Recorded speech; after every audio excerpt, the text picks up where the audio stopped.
Financial markets పై పట్టు సాధించాలనుకునే వాళ్ళు Revanth conduct చేసే వెబినార్ కోసం ఈ నెంబర్ కి కాల్ చేయండి.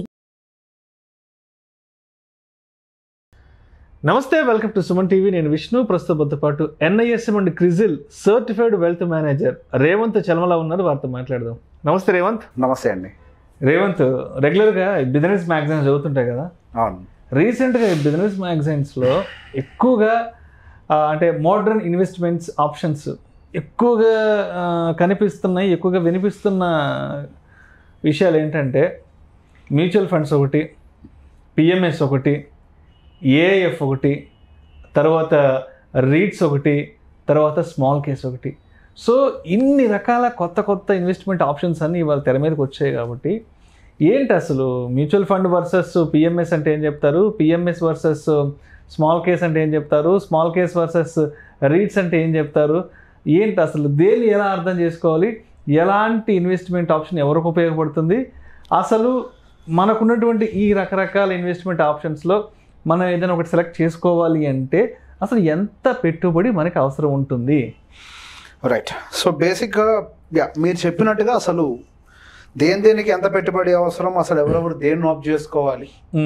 సో బేసిక్గా నేను కూడా ఈ మధ్య నా దగ్గరకు వచ్చే క్లయింట్స్లో ఎక్కువ ఈ PMS, AIF ఇంకా అంత ఇదిగా రాలేదు, కానీ PMS విషయం మీద మాత్రం కొద్దిగా గట్టిగా చర్చ జరుగుతుంది నా దగ్గర కూడా. సో PMSలో మేము పెట్టాలనుకుంటున్నాం, PMSలో మేము పెట్టడానికి కరెక్ట్ అయినా, అసలు మాకు అది రైట్ చాయిస్ అయినా, at least they are asking, I'm happy for that. Okay. So బేసిక్గా నా దగ్గరకు వచ్చిన వాళ్ళని చాలా తక్కువ మందికి మాత్రం PMS రికమెండ్ చేస్తాను. I will tell you why. So బేసిక్గా ప్రతి ఇన్వెస్ట్మెంట్ టూల్కి ఒక పర్పస్ ఉంది. సో అన్ని ప్రోడక్ట్స్ అందరి కోసం తయారు చేయబడినవి కాదు. ఒక్కొక్క మనిషికి ఒక్కొక్క సైజ్ జత బట్టలు ఎట్లుంటాయో, ఒక్కొక్కరికి ఒక్కొక్కటి ఎట్లా సూట్ అవుతుందో, ఫిట్టింగ్ ఎవరు సెట్ అవుతుంది అనేది. సో అది మనకు ఫిట్ అవ్వాలి. ఇప్పుడు ఒకటే సైజులో మల్టిపుల్ కలర్స్ కూడా ఉంటాయి, మళ్ళీ అన్ని కలర్స్ మనకు సూట్ కావు. ఇన్ ద సేమ్ వే ప్రతి ఇన్వెస్ట్మెంట్ టూల్ కూడా మనకు సూట్ కాదు. ఇవన్నీ కూడా just investment tools, right? So బేసిక్గా మన అవసరానికి ఏది కరెక్ట్గా పిక్ చేయడం అనేది it place real important game. So బేసిక్గా నేను నా దగ్గరకు వచ్చే క్లయింట్స్కి ఫస్ట్ అడుగుతాను, PMS వాళ్ళు PMSలో ఇంట్రెస్ట్ చూపిస్తున్నప్పుడు I just ask first question, మీకు మ్యూచువల్ ఫండ్స్లో ఎంత ఇన్వెస్ట్మెంట్స్ ఉన్నాయి? ఫస్ట్ పెద్దగా ఏం లేవండి, ఒక 20 లక్షలు ఉంటాయి, కానీ PMSలో ఒక 50 లక్షలు పెట్టాలనుకుంటున్నా అంటారు. సో నేను చెప్తాను, సార్ ప్రతి దానికి లైఫ్లో ప్రక్రియ ఉంటుంది. So any kind of emergency మీ లైఫ్లోకి వస్తే, మీరు వర్క్ చేయలేని సిచ్యువేషన్ వస్తే, మీకు మంత్లీ ఇన్కమ్ క్రియేట్ చేయడానికి ఆపర్చునిటీస్ ఉన్నాయా? లేవు. మరి డైరెక్ట్గా PMSలోకి ఎందుకు వెళ్ళాలనుకుంటున్నారు? అసలు పర్పస్ ఆఫ్ PMS ఏంటని అడుగుతారు. తెలియదు. అందరూ డబ్బులు బాగా వస్తాయంట, ఎక్కువ రిటర్న్స్ వస్తాయంట. యూట్యూబ్లో మా తెలిసిన వాళ్ళు ఎవరు చెప్పారో, అదే ఇప్పుడు అందరికి బంధువు అయిపోయింది. మన జనాలందరికీ కూడా ఇప్పుడు గురువు ఎవరు అంటే యూట్యూబే. Okay, right. సో యూట్యూబ్ లో చెప్పారు మంచి రిటర్న్స్ వస్తాయి, గూగుల్ తల్లిలాగా. నేను తప్పనన్ను, నాకు చాలా మంచి ఇంప్రెషన్ ఉంది PMS మీద. బట్ నేను చెప్పేది ఏంటంటే ఎవరికి ఏది రైట్ అనేది మనం ఫిట్ చేయాలి. సో బేసిక్గా మీకు సరిపడా ఇన్కమ్ క్రియేట్ చేయడానికి సరిపడా టూల్స్ ఉన్నాయి అని అంటే ఎస్, మీరు PMSకి వెళ్ళొచ్చు. ఆ సరిపడా ఎంత? ఫర్ ఎగ్జాంపుల్ మీకు నెలకు వచ్చేసరికి యావరేజ్గా 1,00,000-1,50,000 రూపాయలు ఖర్చు ఉంది. ఆ 1,00,000 రూపాయలు మీరు వర్క్ చేయలేని సిచ్యువేషన్లో కూడా అట్లీస్ట్ ఒక SWP పద్ధతిలో విత్ డ్రా చేయడానికి ఏమైనా అవకాశం ఉందా? మీకు ఉంది అని అంటే ఎస్, మనం PMSను ఆప్ చేయొచ్చు. సో బేసిక్గా నేను ఎవరికైనా కానీ ఒక స్టాండర్డ్ బెంచ్ మార్క్ ఎట్లా చెప్తుంటానంటే, కనీసం మీ దగ్గర ఒక 3 కోట్లు ఉంటే ఒక 50 లక్షలు తీసుకుని మనం PMSలో పెట్టచ్చు. It is worth taking that risk. ఇప్పుడు బేసిక్గా ప్రతిదానికి రిస్క్ పారామీటర్ ఉంటుంది కదా. మ్యూచువల్ ఫండ్ రిస్కియా, PMS రిస్కియా? మీరు చెప్పండి. మ్యూచువల్ ఫండ్ రిస్కియా, PMS రిస్కియా? PMS రిస్కియా, AIF రిస్కియా? AIF. Okay, right. సో ప్రతిదానికి ఒక రిస్క్ మీటర్ ఉంది. నేను దీన్ని ముట్టుకోను, డైరెక్ట్ దానికి వెళ్తాను అని అంటే సో బేసిక్ వెళ్ళొచ్చు. కానీ మనం మన రిస్క్ అర్థం చేసుకొని ఫస్ట్ ఒక 2-2.5 కోట్లు, ఒక 2.5-3 కోట్లు మన దగ్గర ఉంటే ఒక 50 లక్షలు PMSలో పెట్టినా మనకి ఎటువంటి నష్టం లేదు. ఎందుకు? మన దగ్గర కూడా 3 కోట్లు ఉన్నాయి అనుకోండి, at any given point of time అందులో 6% మనం విత్డ్రా చేసిన 1,00,000 రూపాయలు అయితే మన ఇంటికి వస్తాయి SWP పద్ధతుల్లో. సో మన లైఫ్ అనేది ఇక్కడ సెక్యూర్డ్. ఎనీ క్యాష్ ఎమర్జెన్సీ ఇట్లా విత్డ్రా చేయొచ్చు, మీ లైఫ్ని సెక్యూర్ చేయొచ్చు. సో బేసిక్గా మనకి ఇక్కడ మ్యూచువల్ ఫండ్ అనేది కేవలం ఒక వెల్త్ క్రియేటర్ టూల్ లాగే కాదు, మనకు ఒక ఇన్కమ్ టూల్ లాగా కూడా వాడతాం. అదొక సెక్యూరిటీ ఉంటుంది, అగ్రెసివ్ రిస్క్ అందులో తీసుకోరు, ఒక బ్రాడ్ బేస్డ్ ఇన్వెస్టర్ మైండ్ సెట్ని దృష్టిలో పెట్టుకొని తయారు చేయబడి ఉంటుంది కాబట్టి ఒక మోడరేట్ రిస్క్లో వెళ్తూ ఉంటారు. సో బేసిక్ ఇక్కడ మనకి ఇన్కమ్ ప్లస్ వెల్త్ క్రియేటర్ పర్స్పెక్టివ్లో ఫస్ట్ దీన్ని సెక్యూర్ చేయాలి. ఆ తర్వాత ఒక 50 లక్షల రూపాయలు తీసుకెళ్ళి ఎస్ మనం ఇందులో పెట్టచ్చు. సో బేసిక్గా పిఎంఎస్ చేసే పని ఏంటి? వెల్త్ క్రియేట్ చేయడం అంతే. ఇన్కమ్ క్రియేట్ చేయడం పిఎంఎస్ పని కాదు.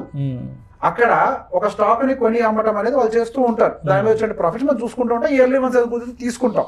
బట్ మంత్లీ ఇన్కమ్ లాగా తీసుకోవడం అందులో కుదురుద్దా? ప్రాక్టికల్గా కుదరదు కదా. సో ఎనీ ఎమర్జెన్సీ మిమ్మల్ని అది కాపాడగలుగుతుందా? అయితే ఏదో ఒక దాంట్లో నుంచి బయటికి రావాలి. దాంట్లో ఎంత వస్తుంది చార్జెస్ అని పక్కన పెట్టండి, డిఫరెంట్ సబ్జెక్ట్. సో బేసిక్గా అది మీకు ఇమీడియట్ గా సపోర్ట్ చేయడానికి పిఎంఎస్ వస్తుందా? రాదు. అంటే కొంతమంది ఏఎఫ్ గురించి కూడా అడుగుతారు. ఏఎఫ్ విషయంలోకి వస్తే దాదాపు ₹1 కోటి పెట్టుబడి కావాలి. ఆల్టర్నేటివ్ ఇన్వెస్ట్మెంట్ ఫండ్స్ ₹1 కోటి కావాలి పెట్టుబడి. పిఎంఎస్ కి అయితే మినిమం ఎంట్రీ ఫీ 50 లక్షలు. ఏఎఫ్ అయితే మనకు we should have minimum 1 crore. అది ఇంకా high aggressive, high net worth వాళ్ళకి, high net worth HNIs prefer చేస్తారు, హెచ్ఎన్ఐస్ కోసమే.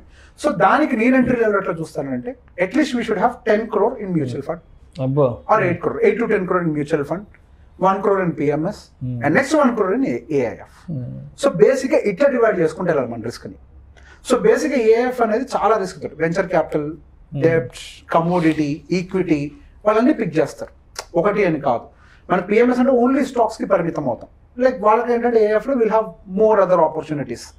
సో బేసిక్గా ఈ ఆపర్చునిటీస్ కూడా చేసే పని ఏంటి అంటే వెల్త్ క్రియేషన్.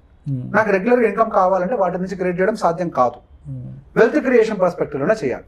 సో బేసిక్ గా ఫస్ట్ మన పీరియడ్ అంతా కూడా సెక్యూర్ చేయాలి, తర్వాత కొద్దిగా రిస్క్ ని పెంచాలి, తర్వాత ఇంకొద్దిగా రిస్క్ ని పెంచాలి. And there are few other tools. Small case అని, స్మాల్ కేసు సేఫా పిఎంఎస్ సేఫా? మీ దృష్టిలో ఏంటో చెప్పండి. స్మాల్ కేసులో రిస్క్ ఎక్కువ, పిఎంఎస్ లో రిస్క్ ఎక్కువ? పిఎంఎస్ లో స్మాల్ కేసులో రిస్క్ ఎక్కువ. స్మాల్ కేసు యా, నేను చెప్తాను ఎట్లా. సో బేసిక్ గా పిఎంఎస్ లో అట్లీస్ట్ ఒక ప్రొఫెషనల్ అమ్మటం కొనటం అంత యాక్టివిటీ చేస్తూ ఉంటాడు. When ever it is required instant గా డెసిషన్ తీసుకుంటాడు, ఇన్స్టెంట్ గా పని చేస్తాడు. అదే స్మాల్ కేస్ విషయంలోకి వచ్చేసరికి దానికి ఒక ఎంట్రీ టోకెన్ లేదు, ఏమీ లేదు, ఎంతైనా పెట్టుకోవచ్చు మనం. దాంట్లోకి వెళ్తాం. ఇనిషియల్ గా ఏదో మన కొత్త కుతూహల కొద్దిగా ఉంటుంది, ఒక 6 నెలల పాటు యాక్టివ్ గా ప్రతి గూగుల్ రిఫ్రెష్ చేస్తాను, అప్డేట్స్ వచ్చాయా అని. ఏదైనా వస్తే వెంటనే రీబ్యాలెన్స్ చేస్తాం. కొంత టైం పాస్ అయిన తర్వాత ఏం జరుగుతుంది అంటే దాని మీద మన ఫోకస్ తగ్గుతుంది. వాళ్ళకి అప్డేట్ ఇస్తాడు, ఇది తీసేసి ఇది కొనమని. అది ఆటోమేటిక్ గా ఎగ్జిక్యూట్ కాదు, we have to approve it. So basic గా అప్రూవల్ మనం లేట్ చేసాం అనుకోండి, ఇక్కడ ప్రైజులు మారిపోతాయి. ఇక్కడ రాజు గుర్రం అయిపోతుంది, గుర్రం రాజు అయిపోతుంది ఈ లోపల. సో స్మాల్ కేస్ మనమే మేనేజ్ చేయాలి. దాని మీద మనం కనుక అప్డేట్ కొద్దిగా లేట్ చేసాం, ఒక వారం డిలే అయింది, అక్కడ చాలా మార్పులు జరిగిపోతాయి. సో ఇప్పుడు ఏది రిస్క్? అమౌంట్ వైజ్ గా మనం ఎంతైనా పెట్టచ్చేమో అంతే, కానీ మేనేజ్మెంట్ పరంగా చూసుకున్నప్పుడు పిఎంఎస్ తో కంపేర్ చేస్తే నా దృష్టిలో స్మాల్ కేస్ ఎక్కువ రిస్క్. ఎందుకంటే ఇక్కడ మనం ఇన్వాల్వ్ అయ్యి ఉంటాం, మనం ఎక్కడ ఉంటే అక్కడ అది రిస్క్ తో ఎక్కువ ఉంటుంది. మ్యూచువల్ ఫండ్ లో మన వేలు ఉండదు, మన ఫింగర్ ఏమి ఉండదు. పిఎంఎస్ లో మన ఫింగర్ ఉండదు, స్మాల్ కేస్ లో మన ఫింగర్ ఉంటుంది. మనం వేలు ఎక్కడ పెడతామో అక్కడ రిస్క్ ఎక్కువ ఉంటుంది. సో బేసిక్ నా దృష్టిలో small case is more riskier than PMS. Even in fact మనకి ఆల్టర్నేటివ్ ఇన్వెస్ట్మెంట్ ఫండ్ కూడా ఏఎఫ్ తో పోలిస్తే కూడా అదే ఎక్కువ రిస్క్. అండ్ ఎస్, రీట్స్ కూడా ఉంది. రీట్స్ అనేది ఎవరికైతే ఇన్కమ్ కావాలో వాళ్ళ కోసం, అది వెల్త్ క్రియేటర్ కాదు. సో క్లియర్ గా మనం ఇక్కడ ఒక మైండ్ సెట్ ని పెట్టుకోవాలి. ఏవేవి ఏ పనులు చేస్తాయి? మ్యూచువల్ ఫండ్ వెల్త్ ని క్రియేట్ చేస్తుంది, ఇన్కమ్ ని క్రియేట్ చేస్తుంది, సెక్యూరిటీని ఇస్తుంది. మనకి ఏఐఎఫ్ అయి ఉండొచ్చు, పిఎంఎస్ ఉండొచ్చు. ఈ రెండు కూడా వెల్త్ క్రియేటర్ టూల్స్. సో మన దగ్గర సరిపడా డబ్బులు ఉన్న తర్వాత ఎక్సెస్ మనీ ఏవైతే ఉంటాయో అది కదా వెల్త్ క్రియేట్ చేయాల్సింది. ముందు సెక్యూరిటీ, తర్వాత వెల్త్.